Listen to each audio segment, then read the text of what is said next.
আশা মিটবে না। কি রান্না করবো আজকে? তো স্টাইল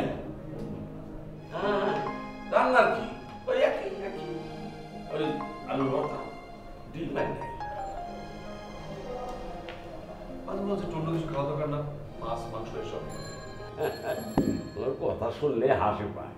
শোনো বেটা, আমি পেটে এই আলুর ভর্তা ডিম সিদ্ধ আর ডাল খাইয়া অভ্যস্ত হয়ে গেছে এবং এইটি হজম হয়। তুমি এই জায়গায় যদি অন্য কিছু দাও এমনও হইতে পারে যে বদল হয়ে যায়। শোনো, কাল থেকে বাজারে গিয়ে অল্প অল্প করে মাছ মাংস এসব কিনবা, শাকসবজিও, ঠিক আছে? আর বাজারের কথা কইতেছ, খুব ভালো করো, বাজার করো। আমিও করে আনতে পারি, পুরা বাজারই আনতে পারি, কিন্তু এই হাত দেখছো খসখস হয়ে গেছে, খসখস। এই হাত দিয়া খাসির মাংস খাও, রুই মাছ খাও আর ইলিশ মাছ খাও, এইটাই রান্ধি দেখে খাইবার সময় মনে হইব এই আলু ভর্তাই খাইতেছি, এই ডাইলি খাইতেছি, এই ডিম খাইতেছি। ভালো লাগে 3 বেলা তুমি খাইতে চাও তাইলে রে বাবা নিজে একটা বিয়া করো। হ্যাঁ, দেখবো কি সুস্বাদু খাওয়া খাইতেছি আমরা। কাজে বিয়া করো, নিজের বিয়ার গটকালি নিজেই করো। বাবা, আমি ছোট্ট একটা চাকরি পেয়েছি, লটারিতে কিন্তু কোটি কোটি টাকা পেয়ে। আর কোনো মেয়ের বাবা কেন তার মেয়েকে আমার কাছে বিয়ে দিবে? কোনো মেয়ে বা আমাকে কেন বিয়ে দেবে? আমার কেউ নেই, বাবা নাই, মা নাই, ভাই নাই, বোন নাই, কেউ নেই। চাচার বাড়িতে অনেক কষ্ট করে মানুষ হয়েছে, কত কষ্ট করে পড়াশোনা করছি সেটা তো তুমি জানো। এই ঘটকালি লাইনে বিয়ে করাতে গিয়ে দেখছি বিয়ে হলো একটা বন্ধন, দুই পরিবারের একটা বন্ধন। আমার তো পরিবারই নেই। ভাই না, এত কিছু চিন্তা করো না। দুনিয়াটা একটা মায়া, মায়া ছাড়া কিছু ভুলে যাও, কিচ্ছু নাই সব। আরে তুমি তো একটা চাকরি করে নিজের একটা বলতে করছো, হ্যাঁ, একটা ভবিষ্যতে কিছু হইব।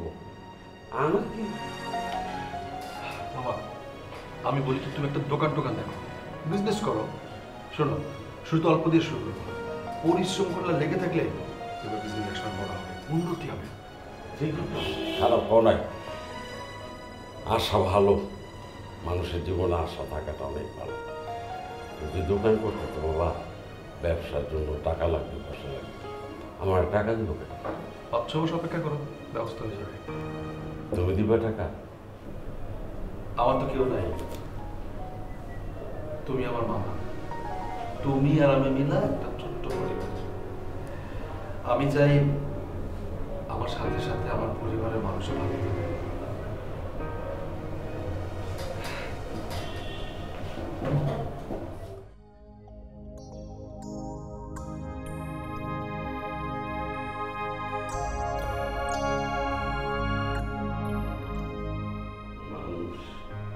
মানুষের জন্যে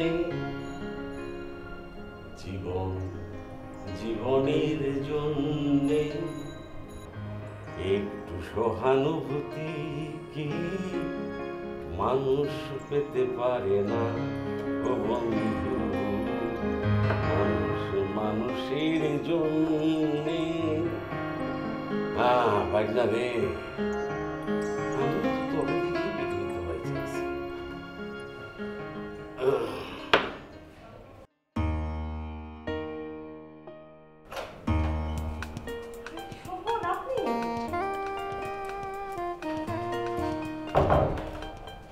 আপনার জন্য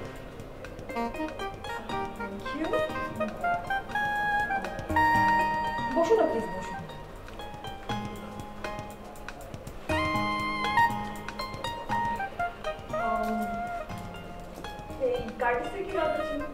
নতুন অফিস খুলেছে, তাই আপনার জন্য ফুলের শুভেচ্ছা এবং অনেক অনেক শুভকামনা রইল।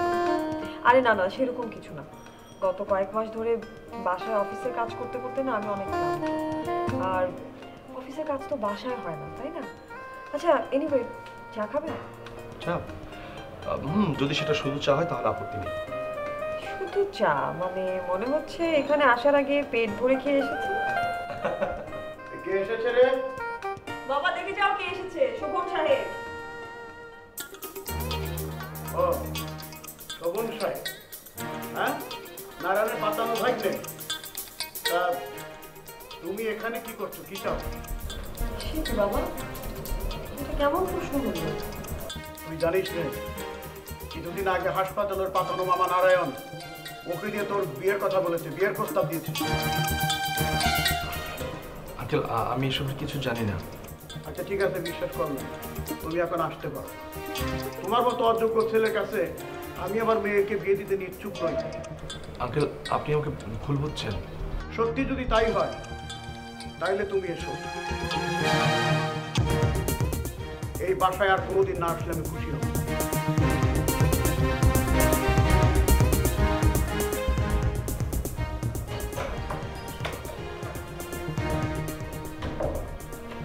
বাবা তুমি এরকম একটা ভালো মানুষের সাথে এমন আচরণ করলে কেন? ভালো মানুষ, এই ভালো মানুষ তোকে ফন্দি ফিকির করে বিয়ে করতে চাচ্ছে, আমি তো একটা অযোগ্য ছেলেকে তোর বিয়ে দিতে পারি না। হ্যাঁ উনি তো পরিষ্কার করে বলেছে যে এইরকম কোনো অভিপ্রায় তার ছিল না। হ্যাঁ তার মামা হয়তো বা অতি উৎসাহী হয়ে কোনো একটা কথা বলে ফেলেছে, এখানে তো তার কোনো দোষ নেই। আমি তোর কথাটা বিশ্বাস করতে পারলাম না। ও সামান্য একটা কেরানির চাকরি করে, শুনেছি ওর মা বাপ কেউ নাকি নাই। ভালো করে খোঁজ খবর নিয়ে দেখ, ও একটা এতিমখানায় মানুষ হয়েছে। ও একটা এতিমখানায় মানুষ হয়েছে। শুধু আমি কেন, একটা রিকশাওয়ালা তার মেয়েকে বিয়ে দিতে গেলে 10 বার ভাববে। ওর কত বড় সাহস তোকে বিয়ে করতে চায়, ইডিয়েট একটা।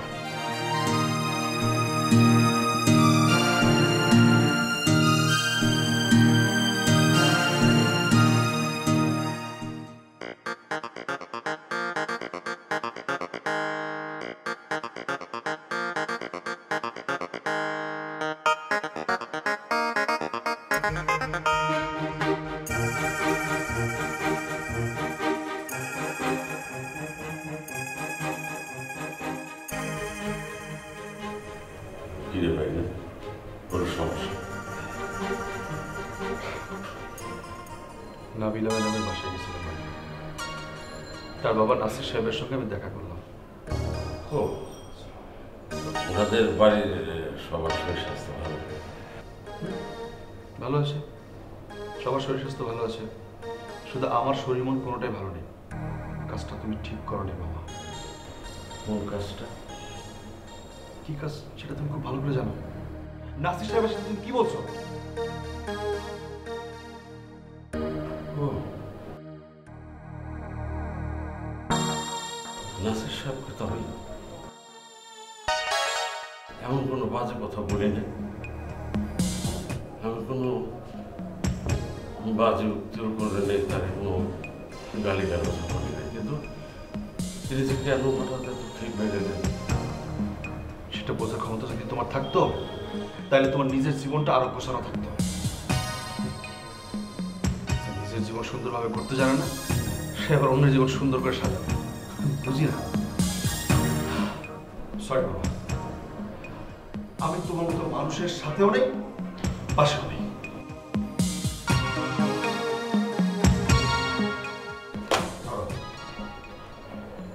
এখান থেকে 1 মাসের বাড়ি ভাড়া দিবা আর 1 মাসের বাড়ি ভাড়া অ্যাডভান্স দেবা। আর কালকে অন্য বাসা উঠবে। সব থেকে ভালো হয় তুমি যদি নিজে গিয়ে তোমার নিজের জন্য অন্য একটা বাসা দেখো। যদি এফোর্ড করতে পারো তাহলে তুমি এখানে থাকতে পারবে, আর না হয় না।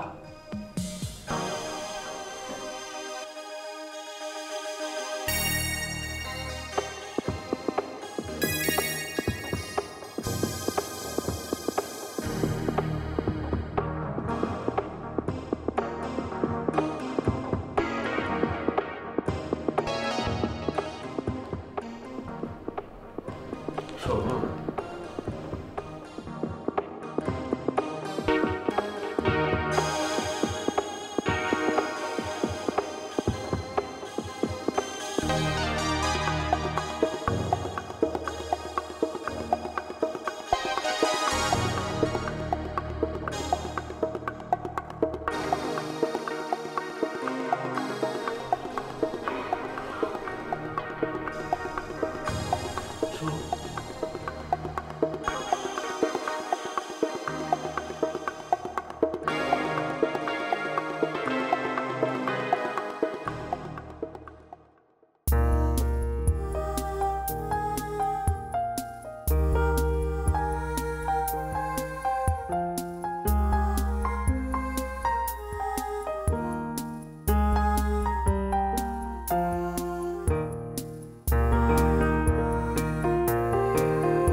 শান্ত হন, সময় নিন। শোভন, আমি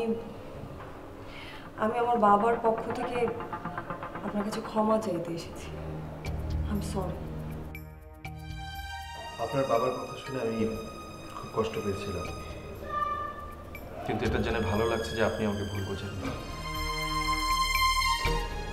শোভন, আপনি জানেন একটা মানুষ কখন তার আত্মমর্যাদা বোধ, আত্মসম্মান, ব্যক্তিত্বকে বিসর্জন দেয়?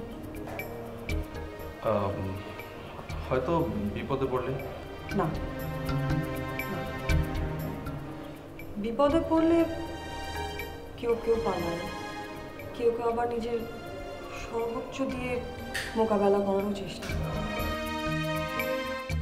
কিন্তু একজন মানুষ তখনই তার আত্মমর্যাদা বোধ, আত্মসম্মান, ব্যক্তিত্বকে বিসর্জন দেয় যখন তার প্রিয় কোনো কিছু হারানোর আশঙ্কা তৈরি হয়, সে কাবু হয়ে যায়। তখনই না নিজেকে খাটো করে হলেও সে প্রিয় জিনিসটাকে ধরে রাখার আপ্রাণ চেষ্টা করে। ম্যাডাম, আমাকে এসব কথা বলার কি অর্থ?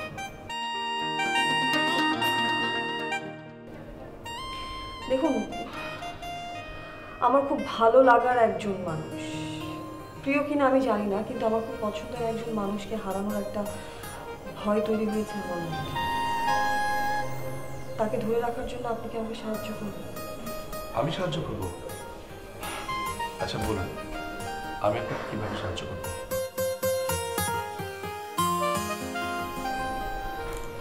শোভন,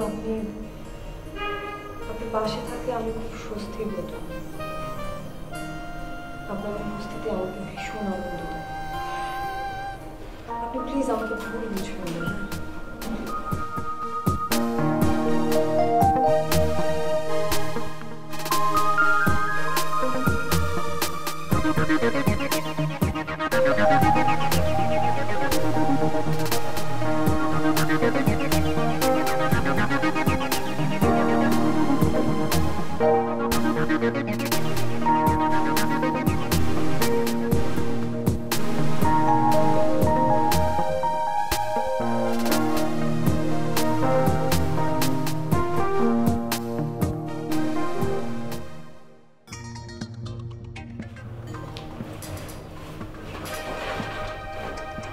নাবিল, কি বলতেছে? কি বলতে আসছিল সেটা বোঝার চেষ্টা করছি।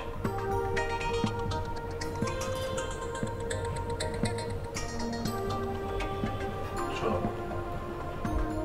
বাড়িওয়ালাকে বাসা ছাড়া কথা বলার দরকার নেই। তবে হ্যাঁ, যদি এর পরে তুমি আর কোনো বোকামি করো তাহলে কিন্তু আমি সত্যি সত্যি যেই দিকে দু চোখ যায় সেদিকে চলে যাবো।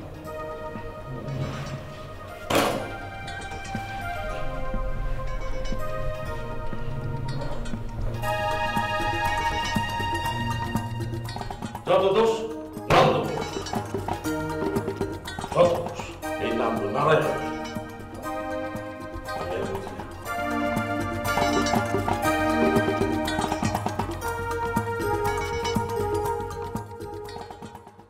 বাবা, আপনাকে একটা কথা বলতে চাই। চুপ, স্টপ। আচ্ছা, এই যে চুপ করলাম বলেও তো গল্প করছো। আবু তাহের, তুমি হা করলে কি বলবে সেটা আমি বুঝতে পারি। বাবা, এরপর থেকে আপনার প্রশ্নের কোনো উত্তর দিব না, শুধু হা হা। তুমি কি বলবে সেটা তো আমি জানি। বাবা, তুমি তো সবই জানো, তাহলে আবার অগোচরে আমাদেরকে ডেকে মিটিং করবার কি দরকার ছিল? আরে তোদের ডেকেছি মতামতের জন্য, তোদের কাছে জিজ্ঞেস করার জন্য। তবে এই বিয়েতে আমি রাজি না, এই বলে রাখলাম, এটা আমার শেষ কথা। বাবা, দেখো জামাই, তুমি আমার সাথে রসিকতা করো না, বুঝছো? আই, তুমি চুপ করো তো। বাবা বলো। বাবা, আচ্ছা বলা যাবে না। নাই মা, এখন আমি কি করব বল? নাবিলা তো আমার সঙ্গে কথাবার্তা বলা ছেড়েই দিয়েছে। সারাদিন থাকে অফিসে, বাসায় আসলেও তার ঘরের ভেতরে। আমার তো রীতিমতো ভয় হচ্ছে। বাবা, আমার মনে হয় এই বিষয়ে আপার সাথে আমাদের সরাসরি কথা বলা উচিত। তুই ঠিক বলেছিস মা, সবাই একাত্র থাকলে শক্ত হয়ে কথা বলা যাবে। তুমি কি বলো জামাই? বাবা হ্যাঁ। তবে কথা কিন্তু এইটাই, নারায়ণের ওই পাতানো ভাগ্নেকে আমি লাল কার্ড দিয়েছি। যে কোনো উপায়ে এটা বলবৎ রাখতে হবে, কোনো মতে যেন ভুল হয় না। ওই 2 পয়সার কেরানির কাছে আমার মেয়ে আমি বিয়ে দেবো না, এটা আমার শেষ কথা। বাবা, আমরা চেষ্টা করব। আবু তাহের, তুমি কি বলো? ইডিয়েট।